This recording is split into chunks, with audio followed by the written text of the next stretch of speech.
guys! Hello! This is for Sagittarius. Welcome dito Sagittarius sa Kapalaran 888. Welcome. Alamin natin kung anong messages, vibration, gabay, energy para sa inyong lahat. So, let's check kung anong message ang kailangan mong marinig. So, this is for the third week of March 2026. Okay. Sagittarius, number 17, number 8, a blessing on your love. Wow! So, are you single? Looking for a relationship? If you're single, may mga situation this week na magpapapansin sa'yo or mapapansin mo or pwedeng mapapansin mo na yung gusto ka rin. Parang ganun. May mga signals. And if you are married, if you're in a relationship, if you're having a life partner, live-in partner, nakikita ko sa'yo dito na you're happy, you're contented. Sobrang kaligayahan itong nararamdaman mo sa linggong ito. Okay, let's check.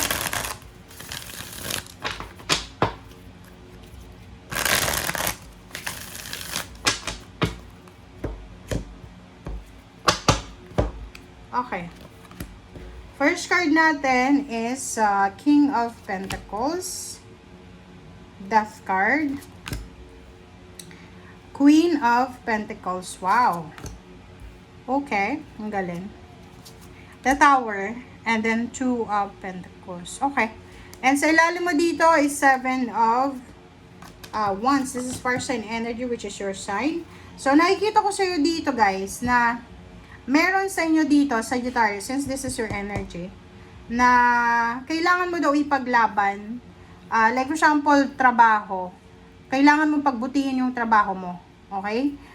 Second is, sinasabi ng baraha sa'yo dito na sa usaping pera, wala kang masyadong poproblemahin kasi sinasabi ng baraha na balanse. Okay? It's either may trabaho ka and you're super hardworking, balanse ang finances mo, or you have parang strong connection, strong foundation sa pera.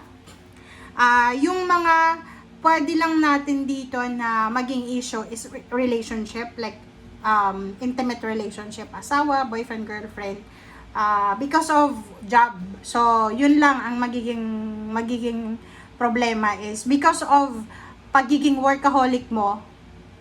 Dahil sobrang masipag ka, workaholic ka, yung love life mo ay posibleng mag-suffer. So, kailangan balanse. Okay? Siguro nagtatrabaho ka sa gabi, sa umaga, tulog ka. So, pwedeng nasa ibang bansa ka, iba yung time zone. So, sinasabi ng barahan na baka masacrifice yung love life mo because of job. Parang ganon. So, sinasabi ng barahan na wag puro trabaho, wag puro pera yung isipin mo. Kailangan mong ipaglaban din yung relationship mo. Okay? Kailangan na may time ka rin para sa family mo, sa karelasyon mo, hindi lang puro trabaho. Alright, so let's clarify.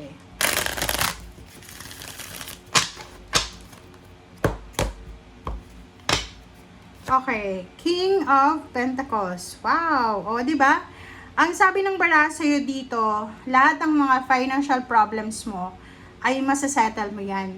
Parang sinasabi ng baraha na wala ka nang dapat problemahin sa pag-handle ng salapi. Wala ka nang dapat problemahin sa pera. Kasi kaya mong i-handle ang financial mo.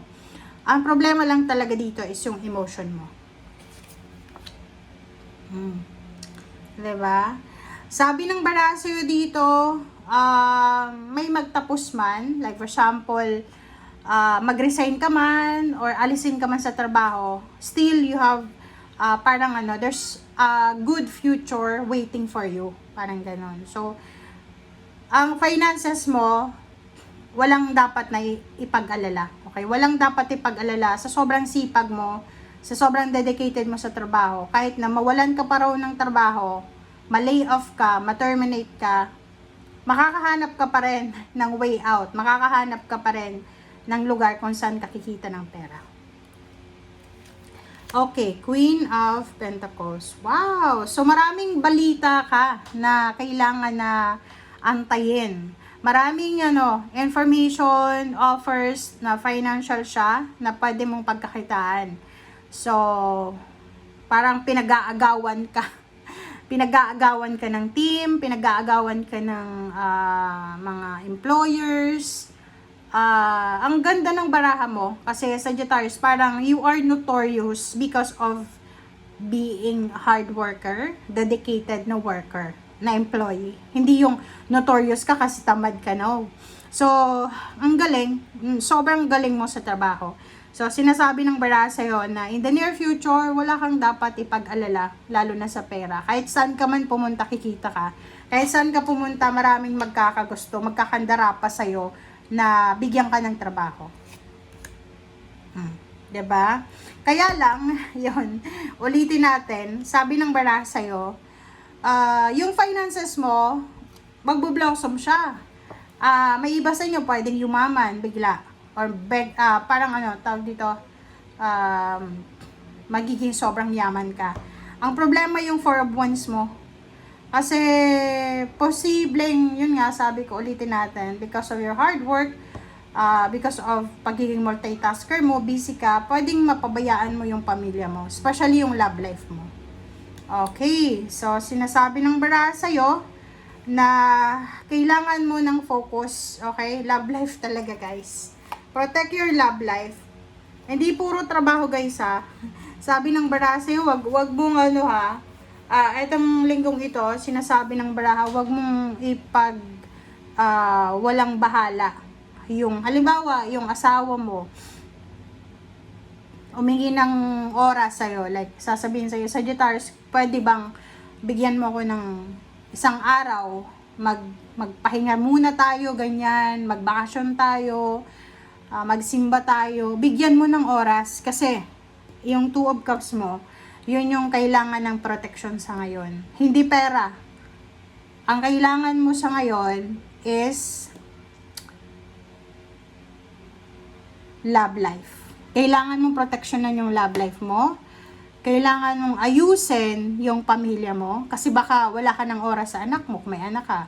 Kung single ka naman, baka matandang dalaga ka na or matandang binata or sa sobrang busy mo sa trabaho, wala ka ng oras para mag-enjoy. 'Di ba?